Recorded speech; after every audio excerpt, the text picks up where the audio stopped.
menjorok ke belakang, makmumnya sedikit menjorok ke imam. Itu tidak begitu. Kenapa?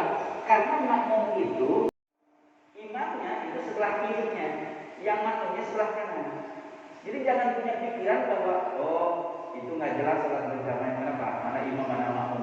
Karena di pikiran orang yang namanya imam itu di depan selalu gitu, yang makmumnya agak ke belakang gitu. Itulah tanda bahwa dia makmum. Padahal bukan begitu. Kalau sholatnya berdua, Nabi Malik dari sahabat yang lain juga beriman bahwasanya ketika Rasul melakukan ibadah sholat berjamaah di mana ada istri Nabi dan posisinya ada di belakang Rasul salam beriman, di belakang imam dan di belakang makmum laki-laki, di belakang perempuan lurus dengan imam di depan, tidak di tenang kan masuk TV. Ya, jadi menurut aturan apabila makmumnya lebih dari satu orang, maka disitulah makmum punya saf sendiri, tidak lagi dengan imam. Tapi aturannya adalah kata dia wasitul imam. Jadi kan imam di tengah kalian. Maka berarti ketika sholat berjamaah imam jadi poros. Kalau makmumnya berdua, maka posisi imam itu berada di garis antara titik mereka berdua di depan. Itu yang disebut wasitul imam. Jadi kan imam di tengah kalian. Jadi imam itu bukan lurus dengan makmum yang sebelah kanan atau bukan lurus dengan makmum sebelah kiri, tapi lurus dengan titik di antara mereka berdua. Bisa dipahami? Semua hadis-hadis tentang itu tidak ada yang sahih. Karena itu maka contoh Nabi dengan sahabat ketika sholat berjamaah laki perempuan sama, kecuali ada dalil yang sahih. Jadi kalau ada yang berpendapat itu berbeda, maka harus menunjukkan dalil. Kalau riwayat banyak, tapi yang sahih sampai hari ini belum kita temukan. Tapi kalau pendapat itu banyak. Jadi begini bagaimana? Dan kemudian kalau nanti ada orang yang baru datang, ini sudah mulai sholat, ada orang yang baru datang di beriman, maka tuntunan Nabi dahulukan yang kanan. Ada datang orang, ini yang di situ nggak mungkin lah imam itu. Jadi kemaslahatan sholat berjamaah ditentukan oleh pengetahuan seorang makmum dalam sholat berjamaah. Misalnya datang satu orang, biar cepat lah. Nah, ini kan, jadi ketika datang beliau, ini orang yang ngerti kenapa? Karena mengisi yang kanan, bukan yang kiri dulu. Meskipun jadi seperti ini, tidak harus dibawa, karena sudah berjalan. Sekarang misalnya datang lagi satu orang, ingat bukan lagi jalan. Dan juara. Nah, jadi ketika masuk seperti ini, maka selalu imam jadi poros, kanan kiri, kanan kiri, kanan kiri, kanan kiri. Bisa dipahami? Baik. Sekarang imam, saya minta 2 orang. Maksudnya 2 orang masuk, 2 orang sekaligus masuk. Baik, ya. Nah ceritanya ini sudah berjalan. Sekarang imam, ada orang yang mau masuk nih, tapi saat ini sudah habis, sudah penuh. Mau apa? Satu orang masuk, tapi ini sudah penuh katakan. Nah, oke Pak, silakan. Mau bagaimana? Apa yang Bapak harus lakukan? Oke, jadi aturannya tadi sudah dijelaskan bahwa makmum itu nggak boleh berada di saf sendirian. Bisa dipahami? Logikanya bisa dipahami berarti kalau mau bikin saf baru minimal. Nah, tapi kan Bapak sendirian, harusnya bagaimana? Ambil yang tengah misalnya. Wah, mundur. Baik. Nah, tentu yang saf kedua ini kan memposisikan dulu simetris dengan imam. Paham ya? Wasitul imam. Nah, ketika bergeser, maka bagaimana imam itu? Yang geser jangan yang kanan. Paham enggak? Paham tidak? Karena kan yang kanan yang harus diisi. Paham enggak? Nah, begitu Pak. Jadi dalam praktek itu nggak mudah bikin formasi satu, harus punya ilmu Pak. Jadi biarkan yang kiri yang kosong, bisa paham nggak Pak? Yang kanan jangan, yang berubah itu Pak. Prinsipnya gitu. Jadi kalau mau ngambil orang supaya tidak berubah, ambil yang kiri. Kalau misalnya kejauhan, ambil yang tengah saja, nanti. Terus kemudian nanti cara menutupnya itu adalah yang kiri masuk ke kanan, jangan yang kanan masuk ke kiri. Nanti bolongnya di kanan, bisa dimana? Baik. Yang ketiga, berdasarkan formasi ini, Keliru. Kalau saf kedua di pojok. Ini kita terkadang orang masuk ke masjid selalu berdirinya dekat pintu, Pak. Jadi bagi Pak, sehingga isi satu di pojok, saf kedua itu di pojok kanan. Itu keliru. Logikanya sederhana.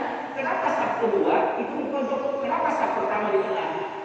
Kan sama-sama saf. Jadi Pak, harusnya kalau kayak gitu saf pertama juga misalnya kan namanya imamnya di sini, betul Pak? Nah ini contoh dari orang yang sudah mengerti sholat juga. Saya akan melakukan praktek yang ekstrim, karena jarang dilakukan orang juga ya. Ketika ada orang yang cari pertanyaan, Pak. Jadi ada orang yang senang kalau saya bisa jawab gitu Pak. Dia nanya nih, Ustaz, ini udah penuh nih. Kok nggak ada tempat gitu? Untuk kamu tuh nggak ada. Tapi saya mau sholat berjamaah, gimana caranya? Saya bilang ada, antum sendirian. Iya, saya tinggal sendiri nih. Saya bilang penting ekstrim ini. Saya contohkan Pak bagaimana. Nah ini kasusnya sholat berjamaah Abu Bakar dan Rasul dengan sahabat. Saya bilang begini posisinya. Tapi kan lewatnya udah susah. Nah ketika kita masuk ke Madinah, itu minta tolong ini Pak. Jadi dimiringkan supaya kita bisa masuk. Miringkan, kemudian minta kepada si makmum itu untuk. Jadi makmum yang terakhir dia ada space. Nah aturannya adalah yang penting kalau dia bersama imam maka dia berada di sebelah kanan. Ini tata cara sholat yang pernah terjadi di masa Rasul yang sholat dua belakang ketika Rasul sakit. Nah ini saya baca Imam Bukhari. Posisinya itu Rasul di samping Abu Bakar. Sementara jamaah semuanya di belakang gitu Pak. Cerita nggak Pak?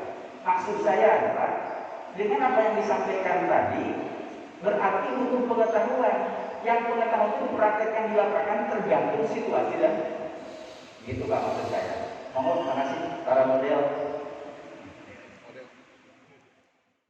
Jadi gimana caranya kamu masuk di mana? Iya ada caranya. Prinsipnya adalah nggak boleh lewatin sutro. Satu. Jadi nggak boleh kalau masuk ke situ melewati makmum yang lain nggak boleh. Caranya bagaimana? Dimiringkan. Itu teknik di cara. Yang penting aturan tidak ada kalau kita. Pertanyaannya adalah kira-kira yang ekstrim tadi jangankan yang ekstrim Pak. Yang Bapak lakukan tadi jangan dilakukan. Formasi saf yang tadi Pak kalau dilihat di masyarakat jangan ditemukan.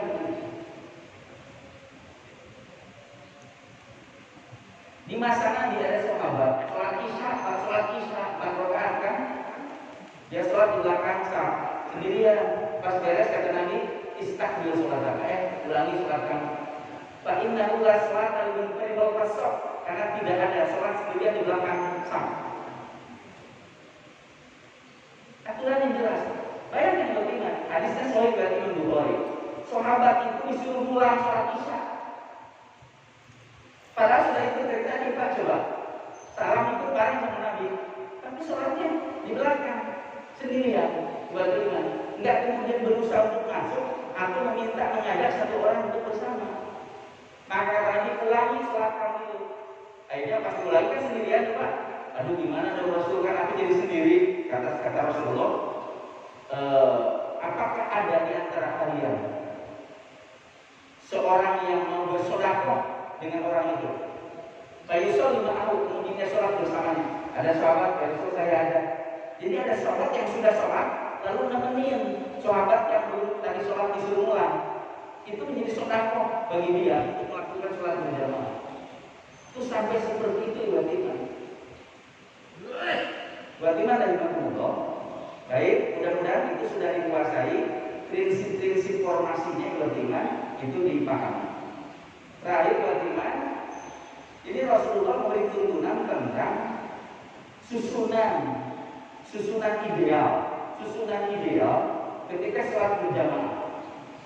Kata Rasulullah, liyaliyani minkum ulul ahlam wal nuha. Hendaklah yang berada di belakangku, yang dekat denganku ketika sholat berjamaah adalah ulul ahlam wal nuha. Orang yang usianya lebih tua, senior, wanuha dan orang berilmu. Kata Rasulullah, mengapa orang yang jadi makmum itu yang dekat dengan aku, berarti di saf yang pertama yang dekat dengan imam, itu ada orang yang dewasa dan berilmu, jadi enggak? Itu merupakan apresiasi oleh Islam dalam pandangan Rasul, orang yang dia senior di kalangan masyarakat tapi berilmu. Dan sholat berjamaah hikmahnya adalah salah satunya adalah hikmah sholat berjamaah itu di samping mengajarkan tentang egalitarian dan kesetaraan batinan, bahwa semua manusia itu di pandangan Allah sama, itu dengan takwanya. Tapi tetap tiba-tiba Rasulullah memberikan apresiasi kepada orang yang punya keutamaan. Di mana tiba-tiba Nabi Rasulullah dengan diajarkannya keutamaan itu, maka orang terdorong, termotivasi untuk mendapatkan keutamaan itu. Yang kedua, bagi orang yang belum sampai di keutamaan itu, dia tidak akan ada perasaan dan jiwa yang kotor.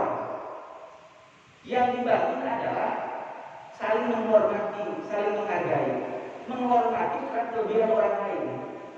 Bukan justru merasa nggak enak karena orang lain lebih dari kita. Jadi salah satu hikmah sholat berjamaah adalah di samping diajarkan kesetaraan dalam konsep Islam, juga diajarkan tentang kita harus senang kalau saudara kita lebih dari kita. Yang terjadi tiba-tiba sholat berjamaah tapi ada orang yang nggak mau kalau ada orang lebih dari dirinya. Harusnya kata Rasul, orang yang dia punya kelebihan tiba-tiba dia tidak sombong dengan kelebihannya. Orang yang tidak punya kelebihan terdorong, termotivasi supaya bisa mendapatkan kelebihan itu. Sehingga kata Rasulullah, boleh orang masuk dalam beberapa hal, dalam dua hal tiba-tiba. Antara lain adalah ada orang berilmu, lalu dia pengen dapat ilmunya kayak dia, itu boleh. Jadi bangga. Jadi boleh hasud, tapi kata Rasul dalam hal yang dimaafkan. Apa itu? Salah satunya adalah ada seseorang yang beri anugerah ilmu, lalu saya pengen tuh ilmunya itu kayak dia, itu boleh, gitu Pak. Dan yang kedua adalah ada orang diberikan rezeki yang luar biasa, lalu kemudian dia beramal dengan hartanya itu, lalu kemudian dia pengen bisa beramal kayak dia, itu boleh, kata Nabi. Itu hikmah sholat berjamaah. Yang kelima dari Rasulullah, jadi kata Rasulullah, hendaklah yang dekat dengan orang yang dewasa dan berilmu, tsumalladzina yalunahu, kemudian yang di bawah mereka, tsumalladzina yalunahu, kemudian yang di bawah mereka. Jadi Bapak sholat berjamaah yang di belakang imam itu, mohon maaf, sudah pengetahuan Islam yang mungkin tidak mumpuni, udah itu anak muda lagi, bahkan anak kecil lagi Pak, yang sepuh-sepuhnya di belakang gitu kan. Jadi kalau masih sab kayak gitu itu tidak lebih utama, karena Nabi justru memerintahkan yang dekat dengan itu yang sepuh, terutama yang berilmu, sehingga nanti namanya kalau imam batal, siapa yang gantiin? Mungkin anak kecil lah tuh Pak, cuma anak kecil belum tahu sholat, misalnya atau belum menguasai, imam batal harus maju Pak. Jadi di berbagai masjid kita temukan Pak, justru yang ngisi di depan itu anak muda, sepuh-sepuhnya malah dorong-dorong anak muda, ayo suruh ke depan lagi. Jadi kalau kita paham keutamaan saf pertama kata Nabi, pasti orang akan berburu saf pertama. Nggak mungkin mendorong-dorong gitu Pak, coba sama yang enggak gitu Pak. Bagaimana Rasulullah? Jadi itu dibangun seperti itu. Pertanyaannya adalah bagaimana bisa begitu? Bagaimana bisa menempatkan orang seperti itu kalau nggak kenal, betul Pak? Nah, kelemahan salah satu kelemahan kita di masjid-masjid, kita itu setiap sholat rawatib kumpul Pak. Tapi anehnya Pak, satu sama lain antara kita itu tidak paham, nggak kenal. Sampai sejauh mana tiba-tiba katakanlah umurnya misalnya nggak tahu, saya lebih tua atau lebih muda gitu. Jadi hikmah dari sini adalah bahwa setiap kita harus kenal. Saya taklim Pak di sebuah tempat, itu mereka sudah ngaji puluhan tahun sama guru pertamanya. Gurunya wafat, kemudian diganti Pak sama kita yang junior yang baru-baru gitu. Mereka sudah puluh tahun ngaji itu. Saya tanya, Bapak kenal dari beliau? Nggak kenal. Pak sudah puluhan puluhan tahun ngaji Pak di tempat itu, bayangkan itu kelemahannya itu. Jadi ngaji itu hanya bisa transit untuk kepentingan sendiri aja Pak. Jadi ukhuwahnya tidak terbangun. Buktinya apa? Udah puluhan tahun nggak kenal. Saya yang baru ke situ tahu Bapak kerja di mana. Oh berarti bisa bantu ya kalau saudaranya punya masalah. Iya bisa benar. Sehingga saya sambungkan, Bapak di mana? Saya itu Ustaz ngurusin ini. Bapak tahu nggak kalau Bapak ini tuh kerjanya di mana? Saya nggak tahu. Padahal Bapak muridnya, gurunya itu yang sudah puluhan tahun ngaji. Akhirnya dipertemukan. Oh jadi Bapak dinasnya di Pak ya di departemen iya. Saya betul ngurusin ini. Bukan bisa sambungkan Pak. Jadi problem dari sini adalah ta'aruf kita itu kurang gitu. Karena ta'aruf kurang, maka juga ta'aruf saling menyayangi juga kurang gitu. Karena saling menyayangi kurang, maka ta'arufnya kurang, saling menanggungnya juga kurang. Nah karena itulah maka hikmah sholat berjamaah luar biasa. Nah ini sampai memberi rumusannya seperti ini. Hendaklah yang dekat denganku orang yang dewasa dan orang yang berilmu. Kemudian dalam hadis yang lain buat iman, ini menjelaskan kriteria imam. Nah, udah masuk nih, tambahannya kriteria imam. Mohon maaf Pak, saya punya pengalaman sendiri tuh ya. Ada orang Pak, nggak mau sholat berjamaah kecuali kalau jadi imam. Ada yang begitu Pak, sampai nggak mau Pak, sampai di luar, rokok di Pak, di luar ini. Nah, mau nggak sholatnya? Nggak. Seharusnya kan yang jadi imam saya. Gitu. Saya bilang, kenapa Pak begitu?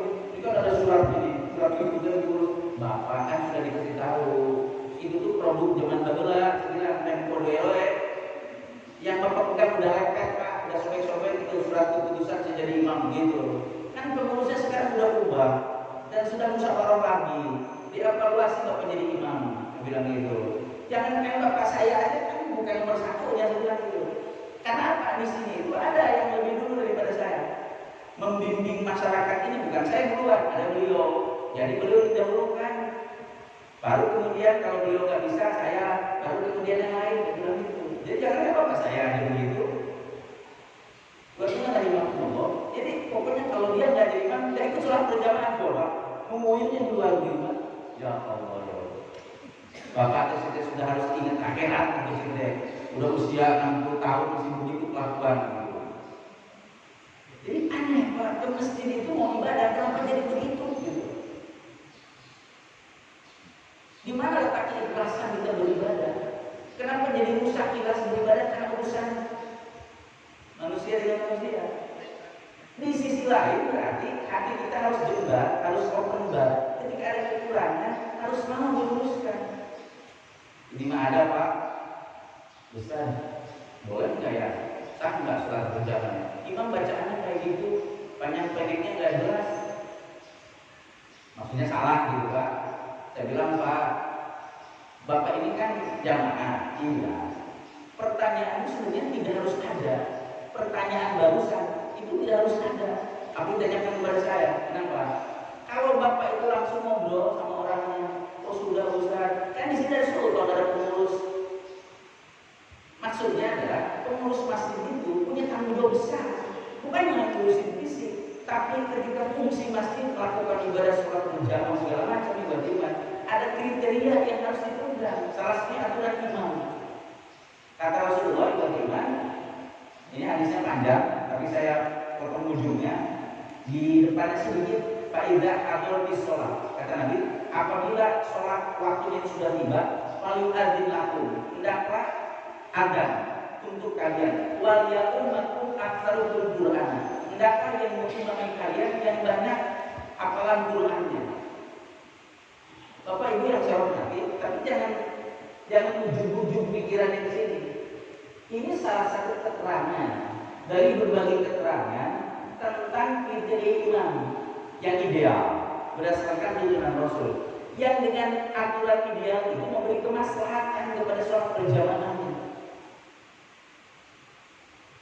Di sebuah tempat supaya tidak terkesan teoritis, saya dulu tuh 17 tahun Pak usia datang di Jakarta. Terus pertama kali itu tugasnya ada, pokoknya ada 5 waktu tuh saya punya tugas, termasuk adzan awal sebelum subuh. Waktu itu Nah, saya itu suka mengupayakan adzan itu beda-beda nadanya gitu Pak. Jadi subuh, zuhur, asar itu nggak sama adzannya. Gara-gara begitu ada jemaah yang tidak pernah ke masjid Pak. Cuma penasaran doang gitu maksudnya. Itu kok ada beda-beda, orangnya beda gitu maksudnya. Enggak, itu saya ada. Terus iya tapi saya dengar kok ini beda-beda, orangnya beda, kayak gitu. Antum bisa ada? Oh bisa kan? Pokoknya dulu datang ya, ada. Antum yang ada. Usianya lebih tua dari saya Pak. Taunya apa? Adanya bagus. Karena dari keluar Pak. Bagus seperti mana adanya. Oh ini antum nanti ya, paling tidak dulu lah. Antum ada ya. Bagaimana Imamullah? Maksudnya adalah bahwa bacaan itu berpengaruh terhadap jiwa. Bukan begini Pak, tadi ada, terus kemudian kalimatnya yang lain Pak gitu. Orang datang protes, ngapain ada kayak gitu? Masa dia ada kayak gitu? Padahal yang ngomong aja bukan pernah bersih gitu. Bukan yang begitu Pak. Gitu. Tapi apa orang tertarik datang ke masjid tiba-tiba karena ada yang menyentuh hatinya. Disitulah hikmahnya. Kenapa Rasul menyebutkan dahulukan ya mengisi Al-Quran? Karena apa? Itu memberi kemaslahatan kepada sholat berjamaah. Nomor hadis 4302. 4302 ya. Itu kasusnya itu adalah seorang sahabat yang bernama Amr bin Salamah. Ia cerita bahwa bapaknya itu pernah bercerita dulu juga iman. Para sahabat itu mau sholat berjamaah. Dan para sahabatnya itu disebut kibarus sahabat, jadi sahabat senior. Yang disebut sahabat senior adalah para sahabat yang masuk Islam lebih awal. Dan mereka itu perang Badar. Dari mana? Perang Badar. Perang Badar itu tahun ke-2 Hijriah, berarti mana ya? Nah, pas perang Badar itu para sahabat Masjid Al-Mumin, masjid itu sultan Pak. Nggak boleh ada orang merasa dirinya lebih dari yang lain, main seronok, nggak boleh Pak. Ini ada sultan kata Rasulullah, tidak halal seseorang menjadi imam di sebuah tempat ila binti sultani. Ini sultan. Makanya kalau saya misalnya sholat di mana gitu, kadang suka di saf yang depan tapi di sebelah mana gitu Pak. Karena saya tidak tahu di situ mungkin ada orang yang lebih senior dan segala macam juga imannya. Maka kemudian saya tahu diri, saya lebih muda gitu kan, gitu Pak. Jadi berarti yang agak jauh berarti lebih muda gitu Pak maksudnya gitu ya. Nah tapi harus tahu dengan rambut kan Pak ya. Kalau rambutnya udah putih masa masih ngaku muda gitu kan. Jadi dekati imam iman. Nah jadi iman dari Imamullah itu Rasul sampai memberikan rumusannya kriteria dari iman sampai seperti itu iman. Dan ini memberikan penjelasan kepada kita bahwa kemaslahatan sholat berjamaah itu dibangun iman dalam aturan sholat berjamaah yang memberikan kemaslahatan ketika ibadah sholat. Di pertemuan yang akan datang masih dalam pembahasan tentang kaidah sholat berjamaah. Nanti akan dibahas oleh kita adalah selanjutnya tentang aturan imam. Kalau tadi kriteria imam, nanti apa saja yang harus dilakukan imam dalam sholat berjamaah. Setelah itu masuk ke aturan makmum. Apa yang harus dilakukan makmum ketika sholat berjamaah, termasuk dalam bacaannya, dalam gerakannya, bagaimana aturan dan tuntunan Rasul. Jangan kemana-mana, kita akan berjumpa pada bahan yang pertama. Mudah-mudahan yang pertama atau bahan di awal bulan. Mudah-mudahan kita tetap dalam keadaan sehat walafiat dan tetap dalam perlindungan Allah Subhanahu wa taala. Aku qouli hadza wa astaghfirullah li wa lakum. Allahumma arina al-haqqa haqqan warzuqna ittiba'ah wa arina al-batila batilan warzuqna ijtinabah. Rabbana ighfir lana dzunubana wa kaffir 'anna sayyi'atina wa tawaffana ma'al abrar. Rabbana hab lana min azwajina wa dhurriyyatina qurrata a'yun waj'alna lil muttaqina imama. Rabbana taqabbal minna innaka antas samiul alim wa tub 'alaina innaka antat tawwabur rahim. Rabbana atina fid dunya hasanah wa fil akhirati hasanah wa qina adzabannar. Walhamdulillahirabbil alamin. Assalamualaikum warahmatullahi wabarakatuh. Terima kasih Bapak. Silakan Bapak Ibu.